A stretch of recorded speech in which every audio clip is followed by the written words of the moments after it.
प्रदेश का बजट कल पेश किया गया, जिसके बाद से विपक्ष लगातार सरकार पर हमलावर हो रहा है। पिछले बजट की घोषणाएं पूरी न करने का आरोप लगा रहा है, साथ ही इस बजट को भी कॉपी पेस्ट बता रहा है।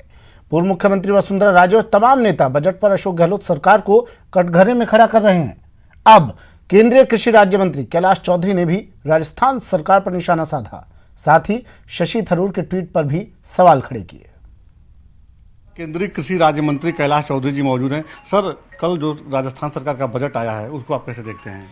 ऐसा है कि राजस्थान की सरकार लोक लुभावना बजट देती है लेकिन धरातल पर काम नहीं करती है। ये पूरा राजस्थान जानता है और इन्होंने चुनाव से पहले भी घोषणाएं की थी कि हम किसानों का संपूर्ण कर्जा माफ़ कर देंगे, युवाओं को 3500 रुपये बेरोजगारी भत्ता देंगे। वो इस बजट में हमें देखने को नहीं मिला। तो इसका मतलब साफ जाहिर होता है कि जो भी वादे किए हैं वो सब लोक लुभावने हैं और 60 साल तक इन्होंने शासन किया, सिर्फ किसान को गुमराह किया या आम आदमी के साथ में इस तरह के बजट को पेश करके और आने वाले एक साल को कैसे हम निकालें, इस दृष्टि से ये बजट जो बजट के अंदर घोषणाएं हुई है। देखा जाए तो 16,000 करोड़ का उन्होंने प्रावधान किया है किसानों को कर्ज देने के लिए।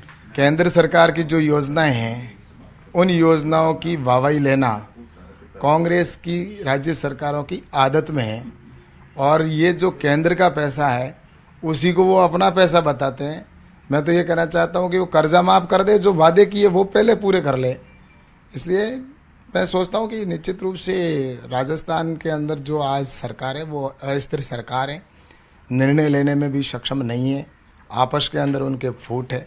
राजस्थान के अंदर लॉ एंड ऑर्डर की स्थिति बिगड़ी हुई है, अभी तो उसके ऊपर ध्यान देने की आवश्यकता है। बजट में तो सिर्फ वादे किए गए और कांग्रेस बीजेपी की सरकार में पूर्व में जो हमारी सरकार थी वो काम जो हमने उस समय स्वीकृत किए थे वही काम अभी तक इनसे पूर्ण नहीं हो रहे हैं।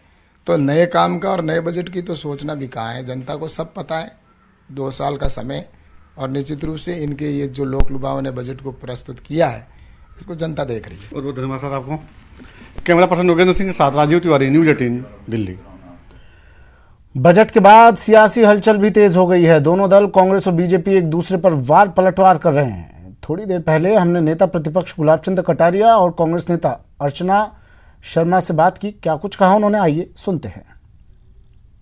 है कि जिस प्रकार की घोषणा का अंबार लगा दिया, पूरा का पूरा 2 घंटे 40-45 मिनट का जो भाषण है वो ये काम करेंगे, ये काम करेंगे, ये काम करेंगे।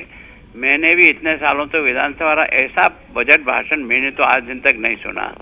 ये जब कभी भी कोई चुनाव का समय आता है तब हर सरकार जाने के पहले इस प्रकार की घोषणाएं करती जिनका बजटी प्रावधान नहीं होता है, फिर भी घोषणाएं कर देते हैं। तो मुझे ये लगता है कि इनको कोई तो भी अंदेशा है आपस में लड़ाई के कारण से, और इस कारण से ये स्वयं अपने आप को असुरक्षित महसूस कर रहे हैं और इसके कारण से इन्होंने अंबार लगा दी घोषणाओं की। जैसे कोई चुनाव में जाकर जनता को मूर्ख बनाने का काम जैसे पहले किया ना 10 दिन का कर्जे माफ का, वैसा का वैसे ही इसमें आप कोई सा भी एक डिपार्टमेंट भी उठा लो, केवल मेडिकल ही उठा दो, जो घोषणाएं की वो बजट में कहाँ है ये तो बताया कि बजट में इस पेज पे यहाँ ये पैसा इन्होंने तय कर रखा है जिससे ये खोल रहे हैं।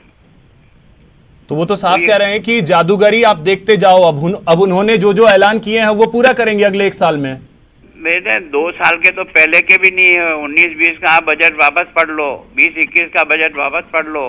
कोई 5 करोड़ से बड़ी योजना इन्होंने घोषित की हो, जमीन पे पूरी हो गई हो और उसका इन्होंने लोकार्पण कर दिया, तो उस योजना का नाम बता दो। जो स्टेट फंड से, वही केंद्र से पैसा मिला वो छोड़ दीजिए, जो स्टेट फंड से इन्होंने घोषणा की हो वो 5 करोड़ ही, ज्यादा नहीं कह रहा हूँ, 5 करोड़ की कोई योजना राजस्थान इनके जोधपुर में ही हुई हो तो ही बता दो जी।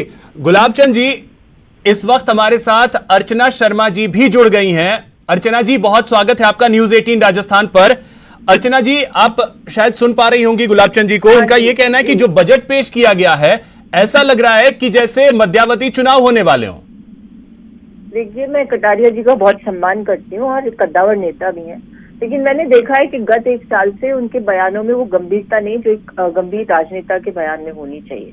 कभी तो वो विधानसभा के पटल पर जब हम सोचते थे कि ईमानदार साहब की प्रतिमूर्ति होंगे, लेकिन आपने देखा कि पिछली बार इन्होंने जिस तरह के वक्तव्य दिए उसमें कोई गंभीरता नहीं थी, कोई सच्चाई नहीं थी। आज बजट को लेकर जो प्रतिक्रिया आ रही है वो भी बहुत ही, मैं समझती हूँ कि लचर प्रतिक्रिया है जितना अच्छा बजट दिया गया, इसके बावजूद कि केंद्र का सहयोग नहीं मिल रहा, जो डिविसिव पूल था उसमें से पैसा काट लिया केंद्र ने, उसके बावजूद हर वर्ग को किस प्रकार से उसको राहत देनी है कोविड क्राइसिस के चलते हुए, और सारी चीजों को ध्यान में रखा। और सबसे अच्छी बात है कि पूर्ववर्ती सरकार की कोई योजना थी तो मुख्यमंत्री जी ने भरे सदन में उसकी तारीफ की और कहा कि हम प्रक्रिया विकास की तो सतत प्रक्रिया मानते हैं। नहीं, बीजेपी की तरफ से ये पूछा जा रहा है कि आप ये बता दीजिए ना, पैसे आएंगे कहां से? हम ये खोलेंगे, हम वो खोलेंगे, हम ये करेंगे, हम वो करेंगे, पैसे आएंगे कहां से? पैसे हैं कहां? वही तो बीजेपी पूछ रही है।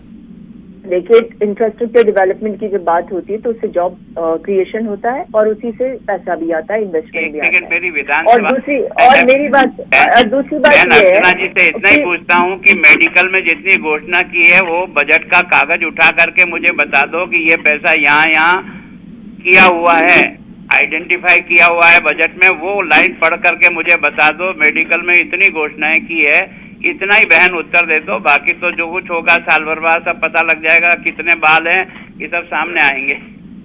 देखिए सम्मानीय कटारिया साहब, अगर आपको राज्य की सचमुच में चिंता है तो आप कम से कम राज्य के हिस्से का पैसा केंद्र से लाने का श्रम करें, आप दबाव बनाने का प्रयास करें। वो कमिटमेंट जो मोदी जी यहाँ चुनाव से पहले कर गए थे ईस्टर्न कैनाल प्रोजेक्ट का, उसको लाने का प्रयास करें। जहां तक राजस्थान सरकार की बात, माननीय मुख्यमंत्री श्री अशोक गहलोत जी ने जो कमिटमेंट किए जब राज में रहे, वो सारे कमिटमेंट्स हमने धरातल पर उतारे, और वही नहीं उतारे बल्कि इनके कमिटमेंट्स पूर्ववर्ती शासन के दौरान उस कर्जे को भी किसानों को कर्जा मुक्ति देकर के और राहत देने का काम किया।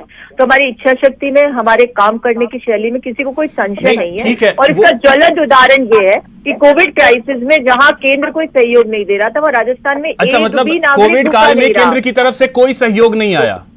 कोविड काल से लेकर अब तक नहीं, कोविड काल में कोई सहयोग नहीं आया अर्चना जी, कोई सहयोग नहीं आया। 15 फाइनेंस कमीशन की जो कंडीशन अब जो प्रदेश